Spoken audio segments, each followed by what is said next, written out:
الله الرحمن الرحيم.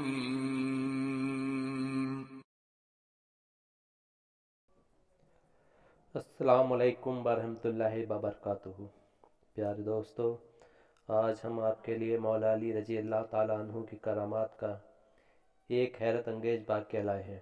حضرت عمر بن خطاب رضی اللہ تعالیٰ عنہ کے دور خلافت میں ایک مسلمان مدینہ آیا۔ اس نے مزار رسول صلی اللہ علیہ وسلم کی زیارت کی اور آقا صلی اللہ علیہ وسلم کی چوکھٹ پہ پیشانی رکھ کر خوب رویا۔ اس کے بعد مسجد نبوی میں ہی ڈیرا ڈال دیا۔ دن کو روزہ رکھتا تھا اور رات کو مصروف عبادت رہتا تھا۔ وہ نوجوان حسین اور خسرو تھا۔ مدینہ میں اس کا زاہد و تقوی مثال بن چکا تھا۔ بہت جلد ہی وہ شخص مدینہ میں مقدسی کے نام سے مشہور ہو گیا۔ حضرت عمر رضی اللہ تعالیٰ عنہ اس شخص سے اس قدر متاثر ہوئے کہ سخت طبیعت کے باوجود اس کے پاس آ کر بیٹھتے تھے اور اسے کہتے تھے کہ کوئی ضرورت ہو تو مجھے بتانا۔ مقدسی صرف ایک ہی جواب دیا کرتا تھا کہ خالق کے ہوتے ہوئے مخلوق سے کیسے مانگوں، آپ بھی تو میری طرح محتاج ہیں۔ اور حضرت عمر رضی اللہ تعالیٰ عنہ لاجواب ہو جایا کرتے تھے۔ جب حج کا موسم آیا اور لوگ حج پر جانے کی تیاری کرنے لگے تو مقدسی بھی حج کے لیے تیار ہو گیا۔ جس دن قافلہ حج کو کوچ کرنے لگا تو حضرت عمر رضی اللہ تعالیٰ عنہ مقدسی کے پاس الوداع کرنے کے لیے آئے۔ مقدسی نے حضرت عمر رضی اللہ تعالیٰ عنہ سے کہا، میں حج کو جا رہا ہوں، میرے پاس ایک چیز ہے، اگر آپ میرے حج سے واپسی تک اپنے پاس امانت بطور رکھنے کی زحمت گوارا فرمائیں تو مہربانی ہوگی۔ حضرت عمر رضی اللہ تعالیٰ عنہ نے کہا، یہ بھی کوئی بات ہے، تم اپنی امانت میرے سپرد کر دو، واپسی پر لے لینا۔ مقدسی نے ہاتھی کے دانت کی ایک ڈبیا دی۔ اس ڈبیا کو چاروں طرف سے لوہے سے کور کیا گیا تھا۔ حضرت عمر رضی اللہ تعالیٰ عنہ نے وہ اپنے پاس رکھ لی۔ مقدسی حج پر چلا گیا۔ حضرت عمر قافلہ حج کو مدینہ سے باہر تک الوداع کہنے گئے۔ اس تمام راستے وہ مقدسی کے ساتھ چلتے رہے۔ قافلہ حج کو الوداع کرتے ہوئے حضرت عمر رضی اللہ تعالیٰ عنہ نے سالار قافلہ کو مقدسی کے بارے میں وصیت کی اور کہا کہ راستے میں مقدسی کو کوئی تکلیف نہیں ہونا چاہیے۔ اس قافلہ حج میں ایک انصاری عورت بھی تھی۔ رفتہ رفتہ یہ عورت مقدسی کے حسن و جمال سے متاثر ہونے لگی۔ ابتدا میں تو اس نے اپنی دلچسپی کو کچھ حد تک دبائے رکھا، پھر دھیرے دھیرے جس جگہ مقدسی قیام کرتا تھا یہ اس کے قریب جگہ بنا لیتی تھی۔ آخر جب مقدسی نے اس کی طرف کوئی توجہ نہ دی تو اس نے خود پہل کی اور اس سے کہا، مجھے تو آپ کے اس جوان اور نرم جسم پر بڑا ترس آتا ہے۔ یہ کھجور کی چٹائی تو یقیناً بہت چبھتی ہوگی، آپ کو تکلیف بھی ہوتی ہوگی۔ مقدسی نے جواب دیا، ارے بھلی مانس، اس جسم پر کیا ترس کا فائدہ جو مٹی کا بنا ہے۔ انصاریہ نے کہا، آپ کا چہرہ کتنا حسین ہے، جب اس پر دھوپ پڑتی ہے اور حرارت سے چہرے کا رنگ سرخ ہو جاتا ہے تو مجھے بڑی کوفت ہوتی ہے۔ مقدسی نے کہا، ہوش کے ناخن لے، ایسی باتیں نہ کر، مجھے اپنے رب کریم کے حضور سے باز رکھنے کی کوشش نہ کر۔ جب عورت کے صبر کا پیمانہ لبریز ہو چکا تو اس نے کہا، عابد صاحب، آپ سے ایک کام ہے، اگر آپ نے میری مرضی کے مطابق کر دیا تو بہتر، ورنہ میں اپنا کام نکالنے تک آپ کا پیچھا نہیں چھوڑوں گی۔ مقدسی نے کہا، آپ کام بتائیں، اگر میرے بس میں ہوا تو ضرور کروں گا۔ عورت نے کہا، میں بھلا ایسا کام آپ کو کیوں کہوں گی جو آپ کے بس میں نہ ہوگا۔ مقدسی نے کہا، آپ زیادہ پریشان نہ کریں، کام بتائیں۔ عورت نے مسکرا کر کہا، میری صرف ایک خواہش ہے کہ آپ رات کو کچھ حصہ میرے ساتھ میرے مالک کی حیثیت سے گزاریں۔ مقدسی نے کانوں کو ہاتھ لگائے، اللہ کا خوف دلایا، سختی سے جھڑک دیا اور کہا، دیکھ، میں اس قسم کا آدمی نہیں ہوں، تو بھی خانہ خدا کی زیارت کو جا رہی ہے، اپنے ذہن کو اس شیطانی خیال سے پاک کر دے۔ عورت نے کہا، مجھ پر تیری ایسی کوئی بات اثر نہ کرے گی، میں عورت ہوں اور کبھی اپنی توہین برداشت نہیں کر سکتی۔ عورت کا انتقام بہت برا ہوتا ہے، آپ سوچ لیں۔ مقدسی نے کہا، تو یہاں سے چلی جا، تیرے دل میں جو آئے کر گزر، مجھ سے اس قسم کی کوئی توقع نہ کرنا۔ چند دن گزرنے کے بعد ایک رات مقدسی گئے رات تک عبادت کرنے کے بعد اپنی جگہ پر سو گیا۔ وہ عورت اٹھی اور اپنی تھیلی جس میں 500 دینار تھے اس مقدسی کے تھیلے میں رکھ کر واپس اپنی جگہ جا کر سو گئی۔ صبح کو جب اٹھی اور سامان संभाला तो थैली न थी। इसने रोना पीटना शुरू करके एक ऊधम मचा दिया। काफिला वालों ने पूछा कि क्या बात है। इसने कहा, मैं औरत जात हूँ, सफ़र में लुट गई हूँ, किसी ने मेरी थैली पर हाथ साफ कर दिया है। मेरा तो जयदारा इसी में था और इसके अलावा मेरे पास फूटी कौड़ी भी नहीं है। पूरे काफिले में हैरत की लहर दौड़ गई। सालार काफिले ने तमाम लोगों के सामान की तलाशी का हुक्म दिया। एक एक करके एक एक चीज़ की तलाशी ली गई, लेकिन थैली बरामद न हो सकी। सालार काफिला ने कहा, इस पूरे काफिले का सामान देखा जा चुका है, तेरी थैली किसी के पास बरामद नहीं हुई। अलबत्ता मुकद्दसी पर इस किस्म का सुबह करना गुनाह समझता हूँ, इसलिए इसकी तलाशी नहीं ली गई। औरत ने कहा, यह दुरुस्त है कि ये मुकद्दस है, लेकिन जहाँ तमाम काफिले की तलाशी ली गई है, इसकी तलाशी लेने में क्या हर्ज है। मुमकिन है इसका ज़ाहिर कुछ और हो और बातिन कुछ और हो। आखिर ये बाहर ही से मदीने में आया है, कौन जानता है कि इसके पुराने अमल क्या थे। कुछ दूसरे लोगों ने भी औरत की तायीद की। सालार काफिला मुकद्दसी के पास आया। मुकद्दसी नमाज सुबह के बाद सो रहा था। सालार काफिला ने इसे जगाया और काफिले में चोरी का बताया। मुकद्दसी से इसकी तलाशी लेने की इजाज़त चाहिए। इस बेचारे को क्या मालूम था कि इसे नेकी की सज़ा मिलने वाली है। इसने सालार काफिला से कहा, जब तमाम की तलाशी ली जा चुकी है तो मुझे इससे अलग रखना खिलाफ इंसाफ है। आपने जिस तरह दूसरों की तलाशी ली है, मेरी भी लें, मुझे कोई एतराज़ नहीं है। सालार काफिला ने सामान को पलटना शुरू कर दिया। जैसे ही इसके थैले को उल्टा किया तो उस औरत की थैली बाहर आ गई। वह भी खड़ी देख रही थी। अपनी थैली को देखकर कहने लगी कि यही मेरी थैली है। देखो, मैं न कहती थी कि इसकी नमाज़ों पर न जाओ, ये अंदर से कुछ और ही मालूम होता है। अब क्या था, पूरे काफिले ने इस बेचारे को लातों और मुक्कों से मार कर रख दिया। जब मार मार कर थक गए तो इसे जंजीर पहना दी कि हज से वापसी के बाद मदीना ले जाएंगे और हज़रत उमर रज़ियल्लाहु ताला अन्हु को बताएंगे कि जिसकी आपने वसीयत की थी, इसके करतूत क्या हैं। मुकद्दसी मामले की तह तक पहुँच गया।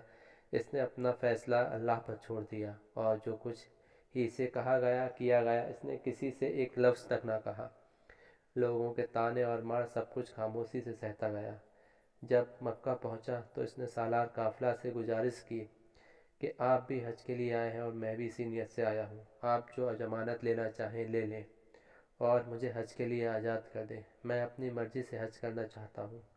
हज की अदायगी के बाद जिस दिन जिस जगह आप कहेंगे मैं पेश हो जाऊँगा। आप मुझसे जो सलूक करेंगे मैं इसे रजाए खुदा समझकर बर्दाश्त कर लूँगा। जिस तरह पहले आप लोगों से शिकवा नहीं किया, आगे भी नहीं करूँगा। काफिले वाले दो हिस्सों में बट गए। कुछ कहते थे कि जान छुड़ाना चाहता है, फिर कब हाथ लगेगा, और कुछ कहते थे कि नहीं मालूम इसने चोरी क्यों कर ली, ऐसा नहीं लगता। जो कह रहा है वह वादा पूरा करेगा भला। आखिर इस बात पर इत्तेफाक हुआ कि इसे हज के लिए आज़ाद कर दिया जाए। अगर आ गया तो हजरत उमर के पास ले जाएंगे, अगर नहीं आया तो हजरत उमर को जाकर बता देंगे। इस फैसले के बाद इन लोगों ने मुकद्दसी को छोड़ दिया और इसे कह दिया कि हज से फारिग होने के बाद तुम फ़ला दिन फ़ला जगह हमारे पास आ जाना। मुकद्दसी ने इनका शुक्रिया अदा किया और रुखसत हो गया। हज के बाद वह उनकी बताई हुई जगह पर वापस आ गया। तमाम काफिले वाले इससे मुतासिर हुए और कहने लगे कि अब इसे जंजीर में कैद करने का कोई फ़ायदा नहीं है। अगर इसे भागना होता तो भाग गया होता, जब आ ही गया है तो इसे ऐसे ही साथ ले चलो। मुकद्दसी काफिले के साथ मदीने की जानिब बढ़ने लगा। औरत के पास पैसे ख़त्म हो गए थे तो वापसी में सफ़र के दौरान काफिले से बिछड़कर एक जगह पैसों की खातिर एक बस्ती में गई। बस्ती से बाहर एक गड़रिया मिला। औरत ने उसे सब हालात बताए और कुछ पैसे मांगे। गड़रिये ने कहा, मेरे पास देने को सब कुछ है, मैं दे दूंगा, लेकिन बदले में मुझे क्या मिलेगा। औरत ने कहा, तुझे अल्लाह की तरफ से बदला मिलेगा। मैं मुसाफिर हूँ, काफिले वालों में से भी किसी के पास अपनी ज़रूरत से ज़्यादा ना था, वरना मैं इधर का रुख ना करती। गड़रिये ने कहा, अल्लाह तो क़यामत में देगा, मुझे इस वक्त भी कुछ चाहिए। औरत ने कहा, अगर इस वक्त मेरे पास कुछ देने को होता तो यहाँ क्यों आती। गड़रिये ने कहा, मैं ऐसी चीज़ का मुतालबा नहीं कर रहा जो तेरे पास नहीं, मुझे तो वो चाहिए जो तेरे पास है, और मुझे इसमें से कुछ देने से इसमें कमी भी नहीं आएगी। तू मेरा मुतालबा मान ले, मैं तेरी ज़रूरत पूरी कर दूंगा। औरत ने जब देखा कि अब कोई चारा नहीं है तो इसने गड़रिये को हामी भर दी।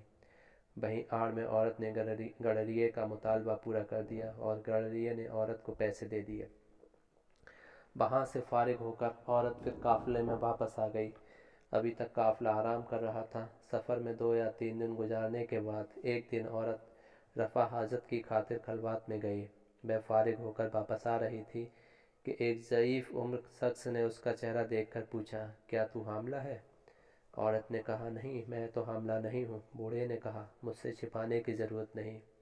2 दिन पहले तूने जिस गडरिये से पैसे लिए हैं तो इससे हामला हो चुकी है। औरत ये सुनकर रोने लगी। बूढ़े ने कहा, पगली कहीं की रोती क्यों है? जिसको गडरिये का वाक़या मालूम है उसे और भी बहुत कुछ मालूम है। तेरे काफ़िले में जो मुक़द्दसी है और तुझसे पहले एक फ़ेल कर चुकी है, फिर हामला भी इसके से ठोक दे और अभी जाकर सालार काफ़िला को बता दे कि मुक़द्दसी ने तुझे कमज़ोर समझकर तुझसे जोर ज़बरदस्ती की है। औरत जैसे ही काफ़िला के करीब आई तो बवेला शुरू कर दिया। काफ़िला वालों ने पूछा, अब क्या हुआ? औरत ने कहा, इस मुक़द्दसी जालिम ने मुझे कहीं का ना छोड़ा। इसने ज़बरदस्ती मुझे खींच कर ज़बरदस्ती की। मैं शर्म के मारे कुछ न कह सकी और न किसी को बता सकी, लेकिन अब हामला हूँ क्योंकि अब मेरे बस में नहीं रहा। मुझे यकीन हो गया है कि इसकी ज़बरदस्ती का नतीजा ज़ाहिर होकर रहेगा। मैं ज़ुबान खोलने पर मजबूर हो गई हूँ। ये सुनते ही काफ़िले वाले एक मरतबा फिर मुक़द्दसी पर बरस पड़े। मुक्के और लातों से इसका बुरा हाल कर दिया, लेकिन मुक़द्दसी ने किसी को कुछ न कहा और ना ही सफाई में ज़ुबान खोली। जितनी गालियाँ पड़ती रही हों, जितनी मार पड़ी हो, सब कुछ खामोशी से सुनता रहा। मदीना करीब था। पहले से ही मदीने वालों को काफ़िले की वापसी की खबर मिल चुकी थी। हज़रत उमर रज़ी अल्लाह ताला अन्हु और तमाम मदीना काफ़िले के इस्तकबाल के लिए मदीने के बाहर आ गया। जब काफ़िला पहुंचा तो हज़रत उमर रज़ी अल्लाह ताला अन्हु की निगाह मुक़द्दसी को तलाश कर रही थी। सालार काफ़िला ने हज़रत उमर रज़ी अल्लाह ताला अन्हु को चोरी और औरत से ज़बरदस्ती की खबर सुना दी। हज़रत उमर रज़ी अल्लाह ताला अन्हु ने देखा मुक़द्दसी सालार काफ़िला को खामोशी से सुन रहा था। हज़रत उमर रज़ी अल्लाह ताला अन्हु ने कहा, ये तूने क्या किया? तेरा ज़ाहिर तो बड़ा अच्छा था, लेकिन तेरा बातिन इतना बुरा और नापाक। खुदा की कसम, मैं तुझको ऐसी सज़ा दूंगा कि तेरी सज़ा तमाम आलम के लिए एक इबरत बन जाएगी। मुक़द्दसी ने ज़बान तक न खोली, खामोशी से बैठा रहा और सुनता रहा। तो लोगों की भीड़ में लम्हा व लम्हा इजाफा होता चला गया और लोग इंतज़ार करने लगे कि अब देखें क्या फ़ैसला होता है।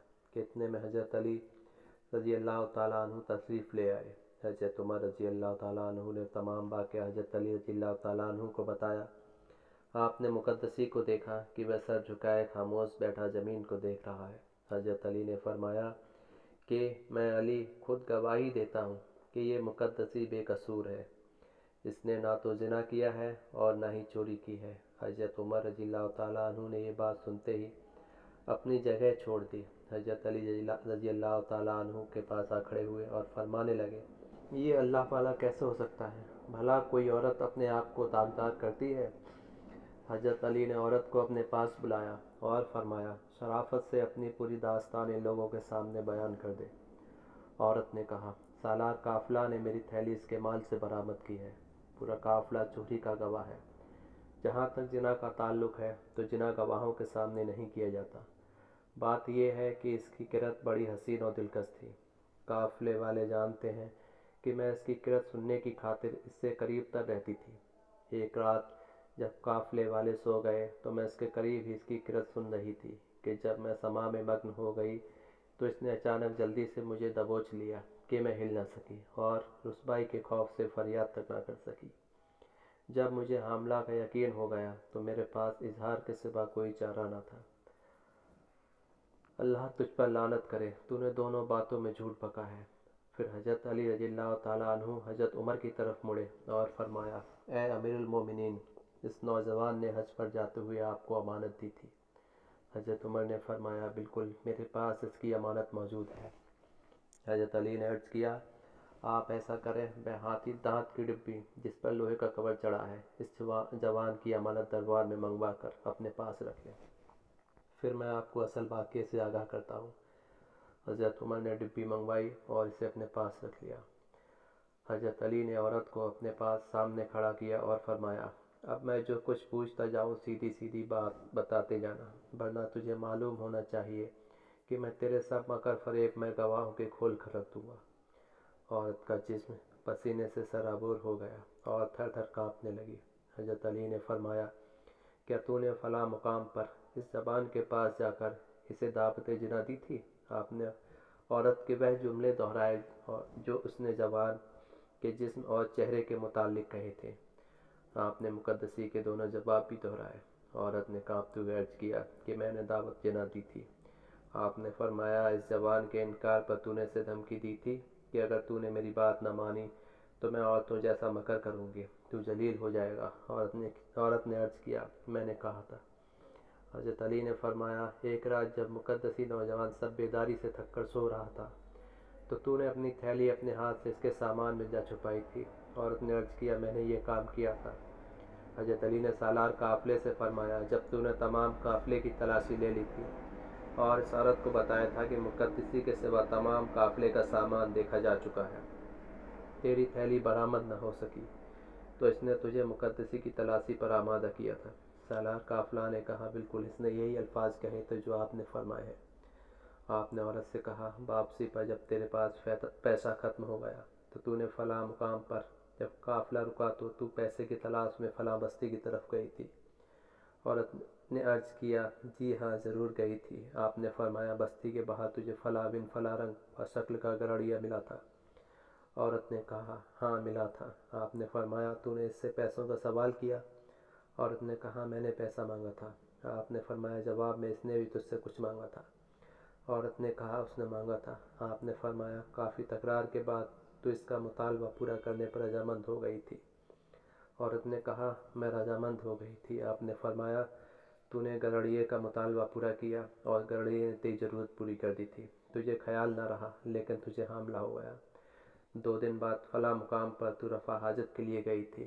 عورت نے کہا، ہاں کہا تو آپ نے فرمایا، وہاں تجھے شیطان ملا تھا؟ عورت نے کہا، نہیں علی، میں نے شیطان کو کبھی نہیں دیکھا۔ آپ نے فرمایا، رفع حاجت سے واپسی پر تجھے اس حلیے کا ایک بوڑھا آدمی ملا تھا جس کی بھویں آنکھوں پر گری ہوئی تھی، کمر جھکی ہوئی تھی، رنگ کالا تھا، سفید کپڑے پہنے ہوئے تھا، ایک ہاتھ میں دانوں والی لڑی کی تسبیح اور دوسرے ہاتھ میں ڈنڈا تھا؟ عورت نے کہا، ایسا شخص ملا تھا۔ آپ نے فرمایا، وہی شیطان تھا اور اس نے تجھے بتایا تھا کہ تجھے گرڑیے سے حمل ہو گیا ہے۔ عورت نے عرض کیا، مجھے اسی نے بتایا تھا۔ آپ نے فرمایا، یہ بات سن کر تو رونے لگی تھی اور اس نے تجھے ان الفاظ سے تسلی دے کر بتایا تھا کہ مقدسی کا نام لے کر قافلے والوں کو بتا دے۔ تو نے قافلے میں واپسی کے بعد بویلا کر دیا۔ عورت نے کہا، اے علی، بالکل ایسے ہی جیسے آپ نے فرمایا ہے۔ ایسا معلوم ہوتا ہے جیسے آپ قافلے کے ساتھ تھے اور میرے قدم قدم پر آپ میرے سائے کی طرح تھے۔ آپ نے فرمایا، حافظ رضی اللہ تعالیٰ عنہ، اس شخص نے شوق عبادت میں انتہا پسندی سے کام لے کر اپنے آپ کو عورت کے ناقابل بنا رکھا تھا، اور اس نے جو آپ کو امانت دی تھی اور جو اس وقت آپ کے پاس ہے، اس میں اس کی انتہا پسندی کا نتیجہ ہے۔ اس جوان نے اپنا اعلیٰ تناسل کاٹ کر اس ڈبیا میں رکھا ہوا ہے جو سبز ریشم کے کپڑے میں لپٹا ہے۔ پہلے آپ اس کی دی ہوئی ڈبی کو کھول کر میری بات کی تصدیق کر لیں۔ بعد میں جن لوگوں کو میری بات میں شک رہ جائے وہ اس نوجوان کو بھی ملاحظہ کر لیں۔ حضرت عمر رضی اللہ تعالیٰ عنہ نے فرمایا، ابو الحسن، اب اس خبیثہ سے کیا سلوک کیا جائے؟ آپ رضی اللہ تعالیٰ عنہ نے عرض کیا، قبرستان یہود میں گڈھا کھود کر اسے سینے تک دبا کر رجم کیا جائے۔ اس عورت کو سنسار کیا گیا۔ وہ مقدس نوجوان تا وفات مسجد نبوی میں مصروف عبادت رہا۔ حضرت علی رحمۃ اللہ علیہ پر اللہ تعالیٰ نے یہ حالات مشرف کر دیے تھے اور آپ کے اس فیصلے کو آپ کی کرامات قرار دیا جاتا ہے۔ کتاب کا حوالہ مولائے کائنات کے فیصلے۔ محترم ناظرین، اللہ پاک کے 99 نام میں سے ایک نام کمنٹ باکس میں ضرور لکھیں۔ اگر آپ کو کوئی مسئلہ مسائل ہے، کسی کے لیے دعا کروانا چاہتے ہیں تو ہمیں کمنٹ باکس میں ضرور لکھیں۔ آپ سے ملاقات ہوتی ہے اگلی ویڈیو میں۔ تب تک کے لیے اپنا اور اپنے ایمان کا بہت سارا خیال رکھیے گا۔ السلام علیکم، خدا حافظ۔